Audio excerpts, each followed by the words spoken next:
Good afternoon, everyone. Welcome to this Matchday -1 press conference with Team Wales. Today we have head coach Rob Page.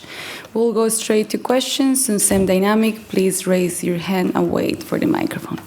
We'll start here in the middle. Hi, Rob. Hi, Rob.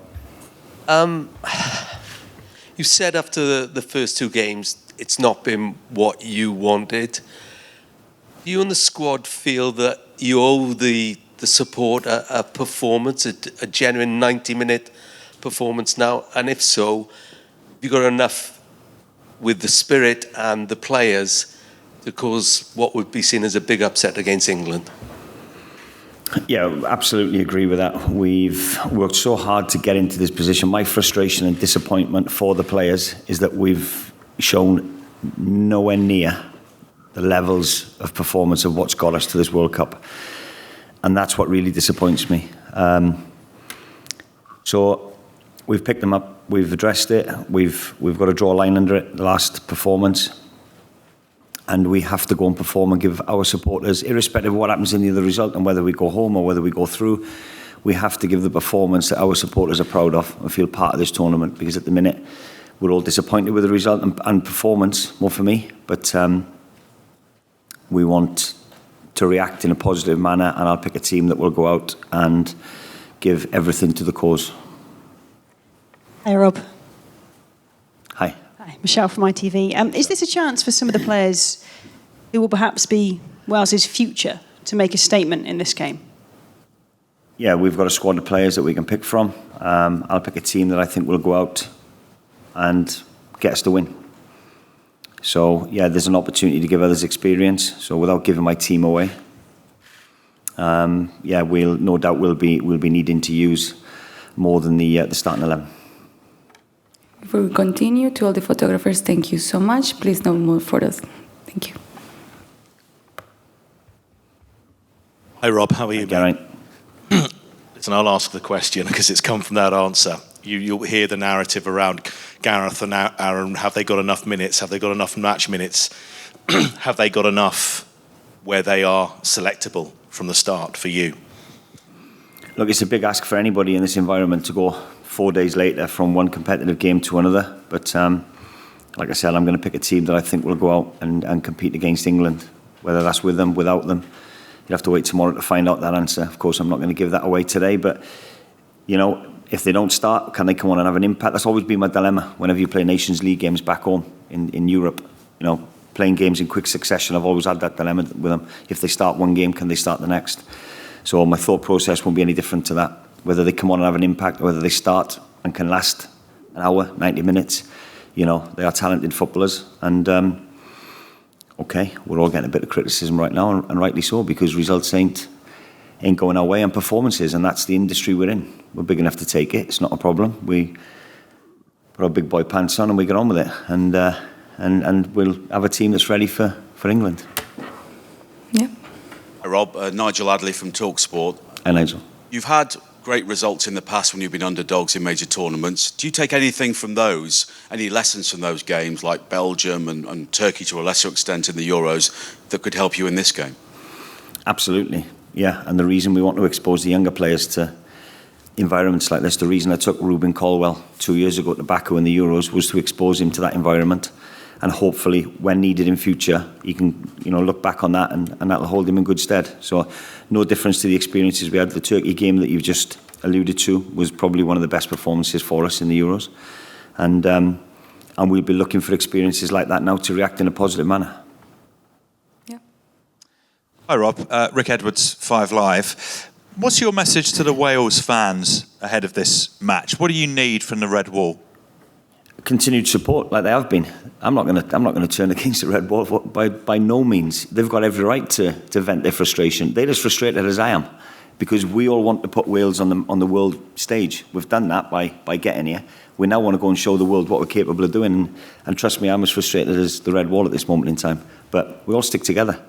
You know, it is together stronger, and there's going to be times where it don't go our way, and it's a tough time at the minute. But we've got the good thing is with tournament football, you've got an opportunity to put it right quickly, and we've got a game tomorrow night that we're looking forward to playing.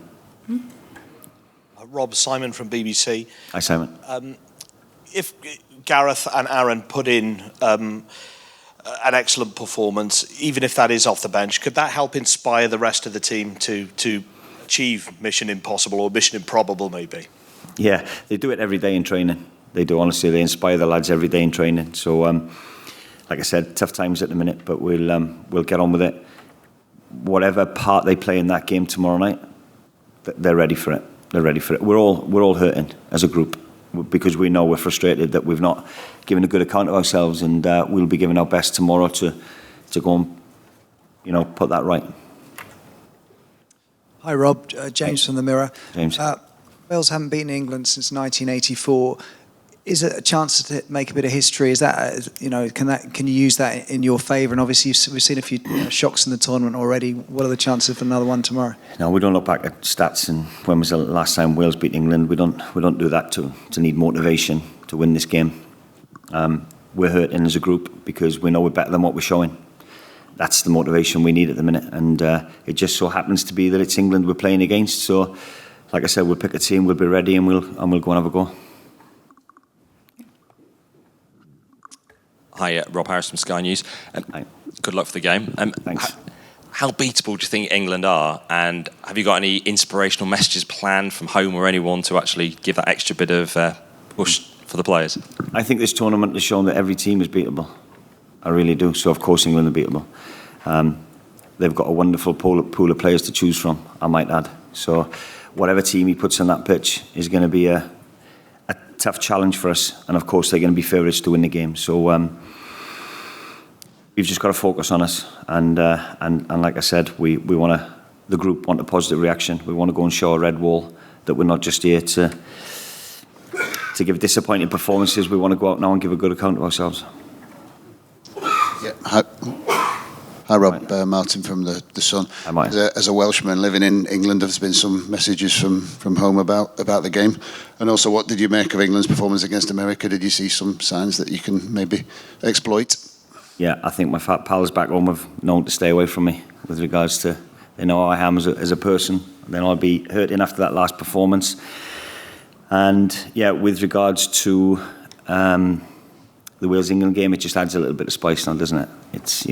I've played in them myself, and there is that added little bit of spice. We've got to manage the emotions of that and treat it like every other game, and hopefully get a positive performance to show our supporters. Next question.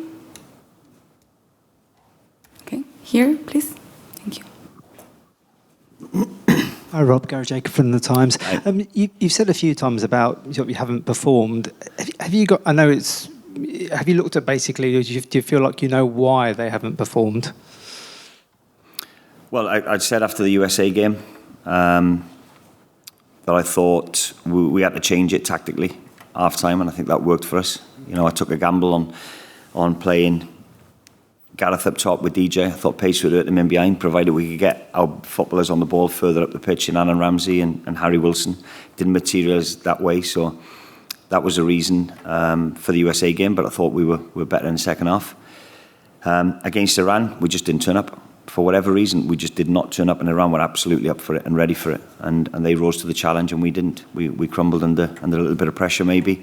Was the occasion? I don't know. I could sense a goal being conceded in the game, so I made the changes to try to get more attacking players on the pitch.